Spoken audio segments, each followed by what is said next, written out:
Good morning ലിജീഷാണ്. അപ്പോൾ ഞാനിന്ന് രാവിലെ നമ്മുടെ താനൂർ വില്ലേജ് ഓഫീസ് ഒന്ന് പോകേണ്ട ആവശ്യത്തിന് താനൂരിൽ പോയതാണ്. അപ്പോൾ വില്ലേജ് ഓഫീസ് ഇപ്പോൾ താനൂരല്ല, ബ്ലോക്കിലാണെന്നാണ് അറിഞ്ഞത്. സത്യത്തിൽ വില്ലേജ് ഓഫീസിൽ പോയിട്ട് കുറേ കാലമായിട്ടുണ്ട്. കാരണം ഒക്കെ ഇപ്പോൾ ഓൺലൈൻ സർവീസ് ആയ കാരണം നമ്മളിപ്പോൾ വില്ലേജ് ഓഫീസിലേക്കൊന്നും പോകാറില്ല. അപ്പോൾ ഇന്നിപ്പോൾ വീടിൻ്റെ ലക്ഷറി ടാക്സ് അടയ്ക്കണം എന്നുള്ളൊരു ആവശ്യത്തിന് വേണ്ടി പോയതാണ്. അത് ഓൺലൈനിൽ ചെയ്യാം എന്നുള്ളതാണ് അറിഞ്ഞത്. എന്തായാലും ഒന്ന് പോയി എന്ന് മാത്രം. അപ്പോൾ പോയപ്പോഴാണ് പഴയ ബ്ലോക്ക് ഓഫീസ്. ഞാൻ ഒരുപാട് കാലം നമ്മുടെ വീട്ടിൽ പശു നായൊക്കെ ഉള്ള കാലത്ത് ഒരു 2000 കാലഘട്ടം വരെ സ്ഥിരം പോയിരുന്ന ഒരു സ്ഥലമാണ് നമ്മുടെ ബ്ലോക്ക് ഓഫീസ്. കാരണം മൃഗാശുപത്രിയിൽ നമ്മൾ പോയിട്ടുണ്ടായിരുന്നു.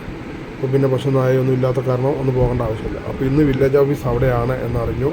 അവിടെ പോയി. അപ്പോൾ കുറച്ച് നേരത്തെ അവിടെ എത്തിയിരുന്നു. അപ്പോൾ നമ്മൾ പഴയ ബ്ലോക്ക് ഓഫീസും പശുവിന് നായൊക്കെ കൊണ്ടുപോയി കണ്ടിരുന്ന സ്ഥലമൊക്കെ കണ്ടു. പിന്നെ കുറേ പുതിയ നല്ല നല്ല ബിൽഡിങ്ങുകൾ അവിടെ വന്നിട്ടുണ്ട്. അപ്പോൾ ഏതായാലും ജസ്റ്റ് ഞാൻ കണ്ടപ്പം എനിക്കൊന്നിങ്ങനെ വീഡിയോ എടുക്കണം തോന്നി. ഞാനതൊന്ന് എടുത്ത് ഷെയർ ചെയ്യുന്നു എന്ന് മാത്രം കേട്ടോ.